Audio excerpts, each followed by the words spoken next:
भक्ति के बिना किसी भी देवी देवता की पूजा इस प्रकार से बेकार जाती है, जैसे बढ़िया से बढ़िया सारा मसाला डालने पर भी, विधि विधान से बनाने पर भी नमक के बिना सारा व्यंजनों का स्वाद समाप्त हो जाता है। अर्थात इस नमक को भक्ति का प्रतीक माना है। और एक बात बता देना चाहता हूं, कागज पेन लाए हो तो नोट कर ले। जिस घर में सुबह उठकर, धन्यवाद, जिस घर में सुबह उठकर के दो काम अगर किए जाए तो जिंदगी में उस घर में कभी बीमारी नहीं आएगी, उस परिवार में कभी बेकारी नहीं आएगी, उस परिवार में कभी बेरोजगारी नहीं आएगी। केवल दो काम कर ले। ये जो घर की झाड़ू तुम्हारी है ना, कोई दुनिया का ऐसा घर नहीं, परिवार नहीं, गरीब हो या अमीर, छोटा हो या बड़ा, किसी धर्म का हो, जात का हो, ये दो चीजें प्रत्येक के घर में मिलेंगी। एक तो सफाई करने वाली झाड़ू और दूसरा नमक। हमारे शिव महापुराण में वेद व्यास जी ने लिखा, धन्यवाद, जिस गृहस्थ के घर में दोनों का सम्मान होता है, झाड़ू और नमक को सम्मान करने का ज्ञान होता है, उसी के परिवार का उत्थान होता है, उसी का परिवार धनवान होता है, उसी परिवार का सम्मान होता है, वही परिवार ज्ञानवान होता है। धन्यवाद। और कागज पेन लाए हो तो नोट कर लेना, 100% मेरे 25 वर्षों का अनुभव है। हजारों नहीं, लाखों परिवारों ने इसका प्रयोग किया जैसा मैंने बताया, और मैंने भी 7 साल की तपस्या में इसको देखा। प्रमाणिक चीज है। आज हमारे घरों में झाड़ू का सम्मान नहीं होता। आज किसी हिंदू सनातन धर्मी को ज्ञान नहीं है कि घर की झाड़ू को सम्मान कैसे करें।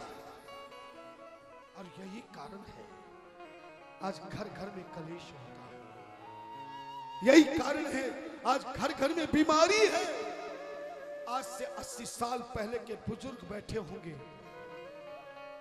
80 साल के बुजुर्ग बैठे हैं, माता बहनें बैठी हैं, पूछो उनसे आज से 80 साल पहले किसी को कैंसर होता था क्या? बोलो ना। नहीं। किसी को शुगर की बीमारी होती थी क्या? नहीं। किसी को हार्ट अटैक होता था क्या? नहीं। है? एक पिता होता था, 10 बेटे होते थे, एक हवेली में, एक मकान में प्रेम से जिंदगी भर रहते थे, और बाप मरते समय भी चांदी के सिक्कों का घड़ा जमीन में बताकर जाता था। भाई भाई में प्रेम होता था, पति पत्नी में प्रेम होता था, पड़ोसी पड़ोसी में प्रेम होता था।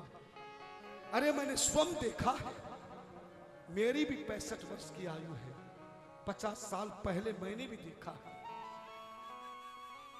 कि लोग पड़ोसी अपने पड़ोसी को घर की चाबी देकर के यात्रा के लिए निकल जाते थे। गरीब परिवार अपने बेटे की शादी में पड़ोसी के जेवर उधार में ले जाता था, शादी के बाद वापस कर देता था। आज तुम घर की चाबी दे सकते हो क्या किसी को? अरे पड़ोसी की बात छोड़ो, सास बहू को नहीं देती, बहू सास को नहीं देती। इतना अविश्वास केवल 2 कारण से हुआ है। आज घर घर में देखो नौजवान ऐसे बीमार हैं। अगर मेरी जिंदगी की कहानी तुम पढ़ो ना, तो मैं 24 घंटे में 5 घंटे बड़ी मुश्किल से सो पाता हूं, केवल 5 घंटे। और 12 महीने में अपने घर में, अपने आश्रम में 10-15 दिन से ज्यादा नहीं रुक पाता। अभी भी सीधा नेपाल से आया हूं। नेपाल से पहले रुद्रपुर में था, रुद्रपुर से पहले कलकत्ता में था, कलकत्ता से पहले लातूर महाराष्ट्र में, और यहां से भी आपके हरियाणा की दूसरी कथा है। ध्यान देना, मैं आपके लिए मेहनत करता हूं। कमरे में जाकर देखना, मैं आपको बैठा हुआ नहीं, मैं सोया नहीं, लिखता रहता, लिखता ही रहता, केवल आपके लिए। मैं चाहता हूं कि लोग धन इकट्ठा करके तो दुख मिटाने के बहुत उपाय ढूंढ लिए, लेकिन बिना पैसे के और बिना समय के किसी का कष्ट मिटाना सीखा है तो मैंने सीखा है। एक एक उपाय बताकर जाऊंगा जो शिव महापुराण ने कहा है। आप झाड़ू का सम्मान करना सीख जाए, नमक का कर सम्मान करना सीख जाए, बस। और इससे पहले एक चीज और बताई थी मैंने कि सुबह उठते ही 2 काम तुम्हें करने हैं। अगर शरीर को स्वस्थ मस्त तंदुरुस्त रखना है, मेरी तरह गेंद की तरह उछलते रहना। याद है कि भूल गए? कितने लोगों ने शुरू कर दिया वो काम? हाथ खड़े करके बताओ। क्या क्या एक बार संगीत वालों से कहूंगा, ताली बजा के इनका स्वागत। हरि हरि महादेव, हरि हरि महादेव, हरि हरि महादेव। धन्यवाद। झाड़ू उस समय पैदा हुई है जब समुद्र मंथन के समय 14 रत्न निकले। भागवत में सुना होगा, 14 रत्न के निकलने में महालक्ष्मी में निकली। जैसे भगवान विष्णु के साथ विवाह कर दिया, जैसे विष्णु लक्ष्मी को वैकुंठ लोक ले जाने लगे, मृत्युलोक के संत योगी तपस्वी पंडित पुजारियों ने महालक्ष्मी के चरणों में गिर के प्रार्थना की, मां, भगवान विष्णु को सृष्टि के पालन का कार्यभार सौंपा गया है और बिना लक्ष्मी के कार्यभार नहीं चलेगा। विष्णु जी तो संसार का कार्यभार संभाल लेंगे, मगर इस मृत्युलोक में जो गृहस्थी है, ब्रह्मचारी है, वानप्रस्थी है, सन्यासी है, उनका संसार बिना लक्ष्मी के कैसे चलेगा? बिना लक्ष्मी के कोई काम होता है क्या? बोलो ना। नहीं नहीं, जोर से बोलो, हरियाणा वाली भाषा में। नहीं। लक्ष्मी ने कहा कि मैं तो विष्णु के साथ जाऊंगी, मगर यदि तुम्हारा ऐसी प्रार्थना है तो ऐ संतो, पृथ्वी पर रहने वाले गृहस्थी, वानप्रस्थी, ब्रह्मचारी, सन्यासियों के लिए मैं अपनी शक्ति से, अपने ही शरीर की शक्ति से मैं एक ऐसी युक्ति बना रही हूं जिससे सारे जीवन में सबको मुझ लक्ष्मी की कृपा बनी रहेगी। और तभी समुद्र में से ही लक्ष्मी जी ने अपने अंश से तुरंत एक शक्ति प्रकट की, और जो शक्ति प्रकट करके संतों को दी, उसी का नाम झाड़ू रखा गया।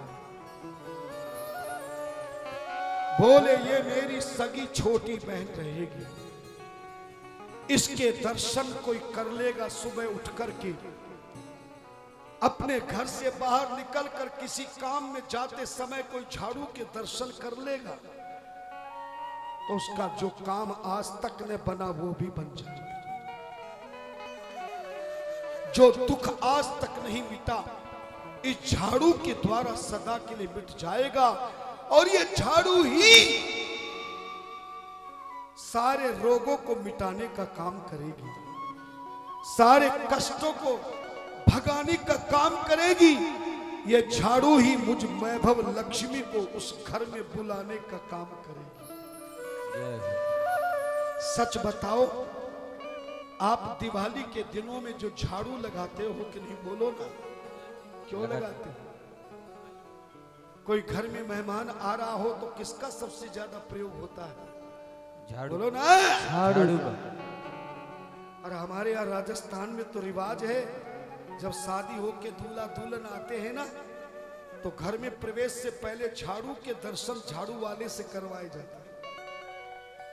कभी घर से बाहर निकलो और झाड़ू के दर्शन हो जाए तो लिख लो 100% गारंटी, जो आज तक काम न हुआ वो हो जाए। बस इसमें एक और वरदान दिया था, यदि जिस घर में इस झाड़ू का सम्मान नहीं होगा वहां दरिद्रता होगी, दुख होगा, कष्ट होगा, संताप होगा, परिताप होगा।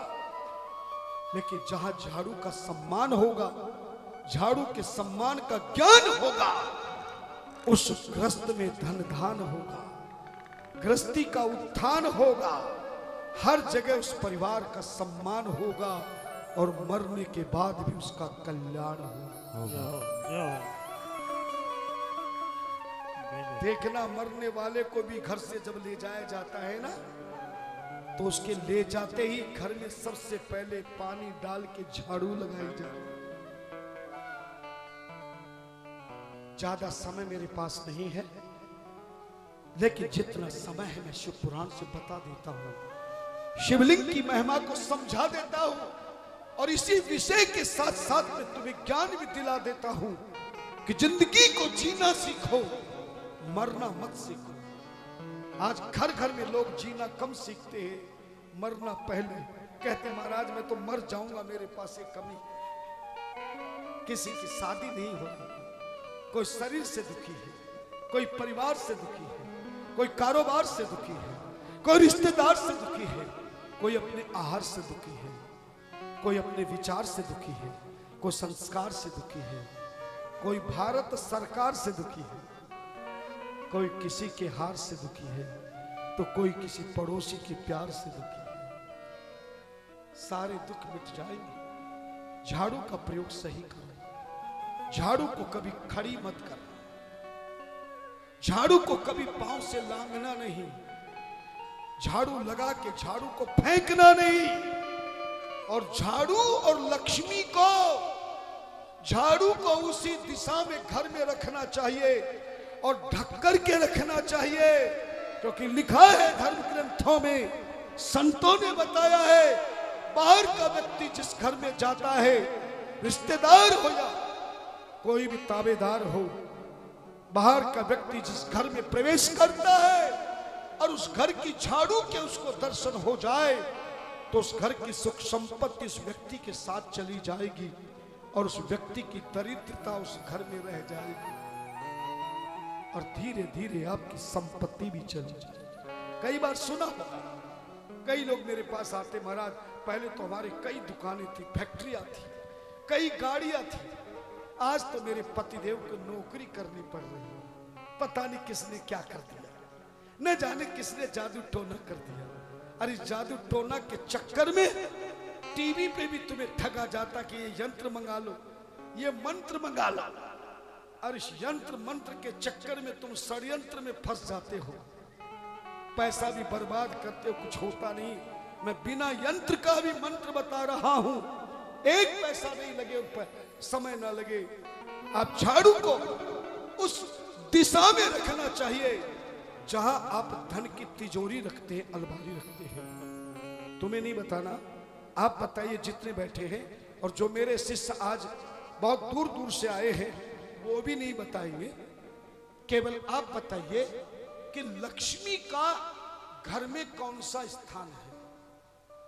हम जिस अलमारी में रुपए रखते हैं, जेवर रखते हैं, बैंक के कागजात, जमीन के जायदाद, जेवरात, पासबुक, चेक बुक आदि जो भी कुछ धन संबंधी चीजें हैं, जिस अलमारी के लोकर में रखते हैं या लोकर अलग से बनाते हैं, कौन सी दिशा में लक्ष्मी को रखना चाहिए? जोर से बोलो। है बिल्कुल गलत। कभी भी पूर्व में, पश्चिम में, उत्तर में भूल कर भी खजाने की अलमारी को मत रख देना। और जिनकी फैक्ट्रियां हैं, जिन फैक्ट्रियों में धन संबंधी गल्ला बना रखा हो, लॉकर बना रखा हो लेन देन का, या किसी दुकानदार ने अपने गल्ला बना रखा हो, तो भी अपने बैठने की गद्दी पूर्व में, पश्चिम में, उत्तर में मत बना लेना। लक्ष्मी का हमेशा दक्षिण दिशा में स्थान होता है। कौन सी दिशा में होता है? जोर से बोलो। दक्षिण। इसलिए दिवाली पूजन भी दक्षिण में बैठकर उत्तर दिशा की ओर मुख करना, लक्ष्मी का मुख दक्षिण की ओर कर लेना, तुम अपना मुख उत्तर की ओर करना। और जैसा 20 मिनट की दिवाली पूजन का विधान मैं बताकर जाऊंगा, जब प्रसंग आएगा करके देखना।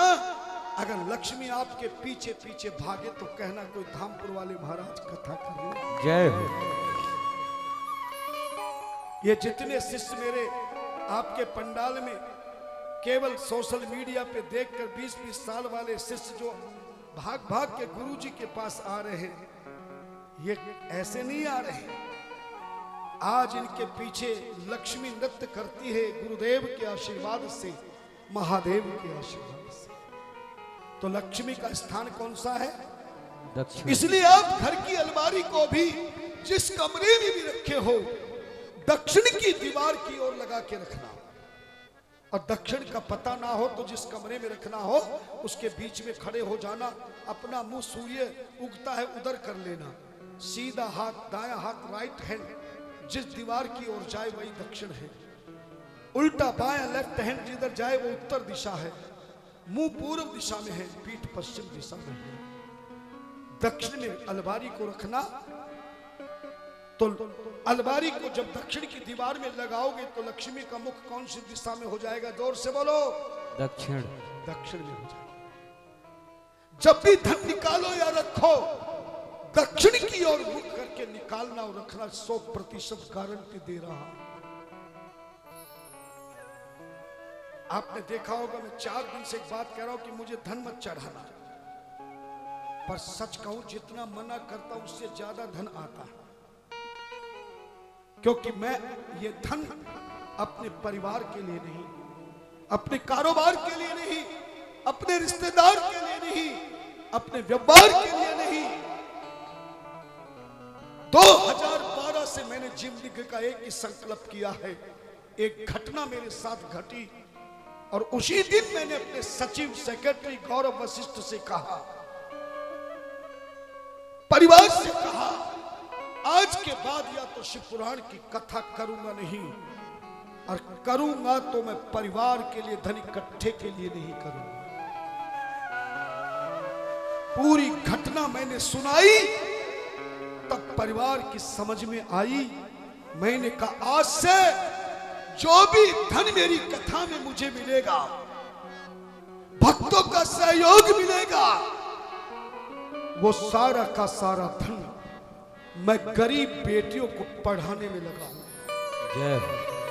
2012 से आज सैकड़ों बच्चियां डॉक्टर बन गई, इंजीनियर बन गई, वकील बन गई, टीचर बन गई, क्लर्क बन गई। सच बताओ मेरी माता बहनों, मैंने कोई स्कूल नहीं खोला। गरीब बेटी अपने माँ बाप के पास रहती है। केवल मेरी संस्था है, ट्रस्ट है, जिसका नाम है मानव सेवा विश्व कल्याण चैरिटेबल ट्रस्ट, जो मैंने केंद्र सरकार से और राज्य सरकार से मैंने उसे रजिस्ट्रेशन करवाया।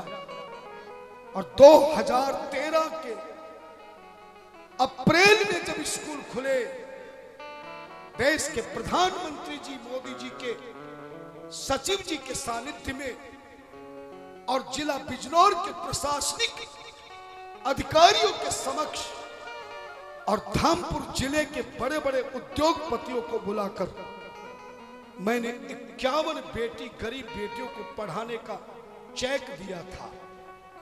आज सैकड़ों में बेटियां पढ़ रही हैं।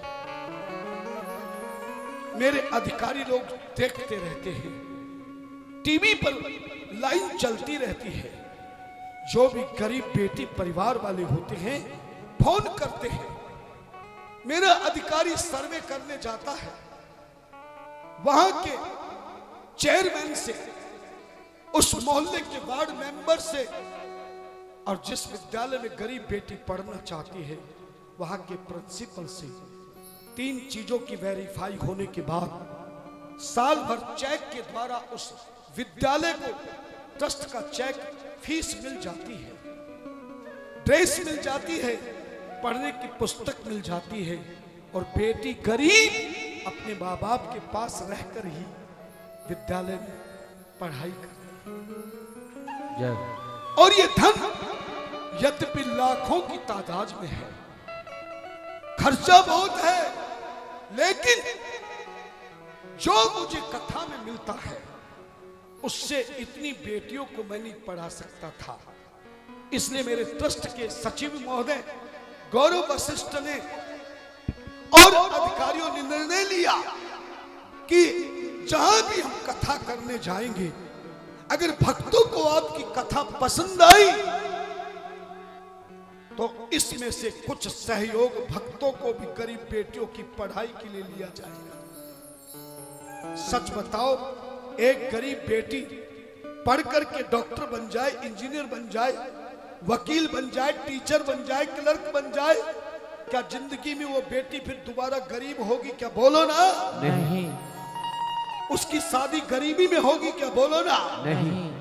तो कितने लोग मेरी माता बहनों और बेटे और भाई हैं जो मेरे इस नेक काम से प्रसन्न हैं, कितने इसको स्वीकार करते हैं कि आपने बहुत अच्छा काम किया। आज मैं गरीब बेटियों के लिए ये कथा कर रहा हूं।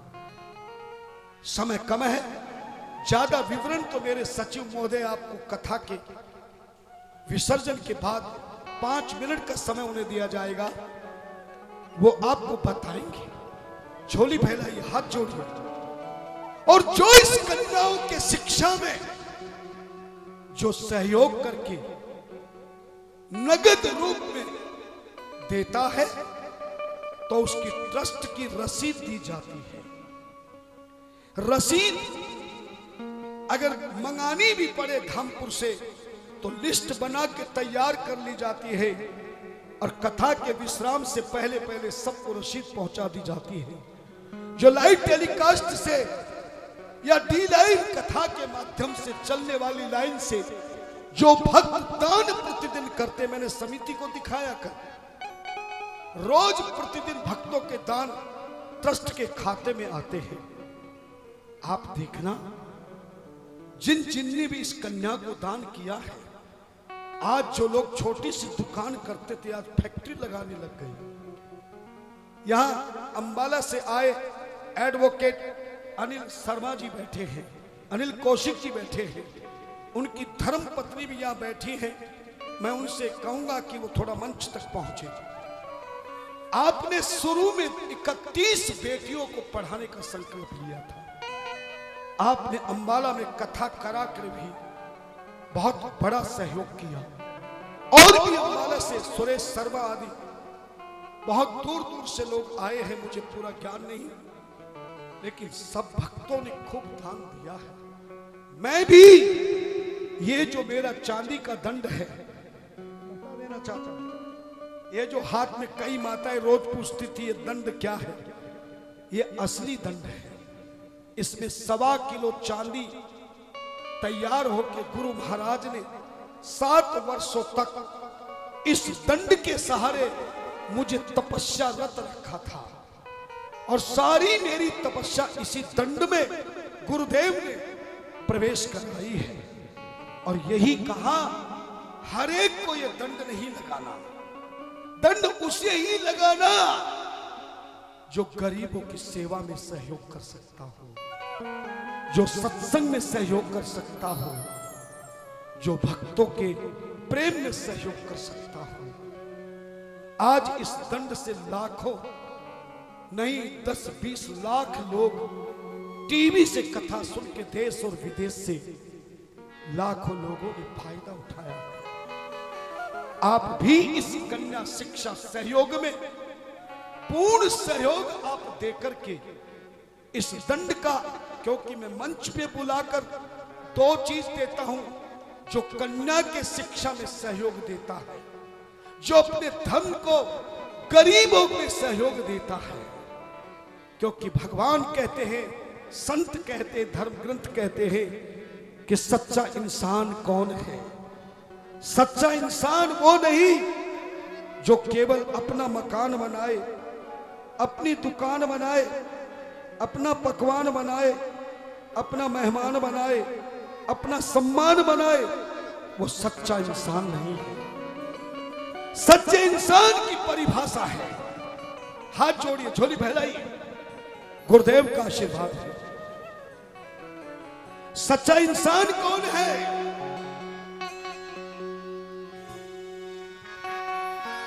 किसी के काम जो आए, हाथ जोड़ी, झोली फैलाइए। किसी के काम जो आए उसे इंसान कहते हैं। किसी के काम जो आए उसे इंसान कहते हैं।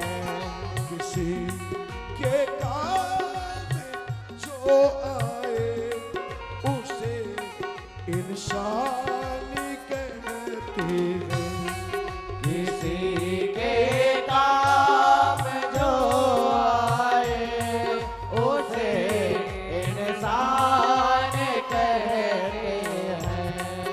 उसे इंसान कहते हैं, उसे भगवान कहते हैं, उसे इंसान कहते हैं, उसे भगवान कहते हैं। उसे इंसान कहते हैं, उसे शान कहते हैं। यादार्थ अपनाए, यादार्थ अपनाए, उसे इंसान कहते हैं। किसी के काम जो आए उसे इंसान कहते हैं। तालियां! जय हो! आनंद लीजिए। जय हो।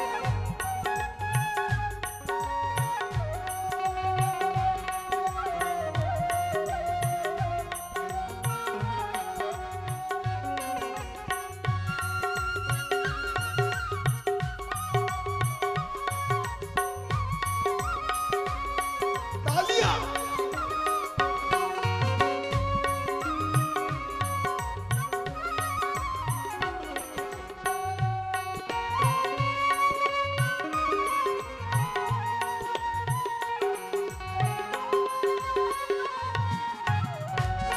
और ध्यान देना, संतों ने बताया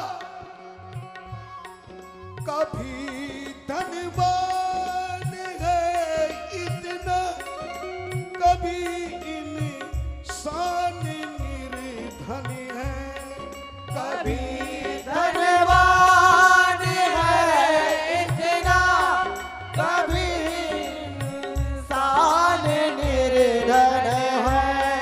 कभी सुख है, कभी दुख है, इसी का नाम जीवन है, इसी का नाम जीवन है।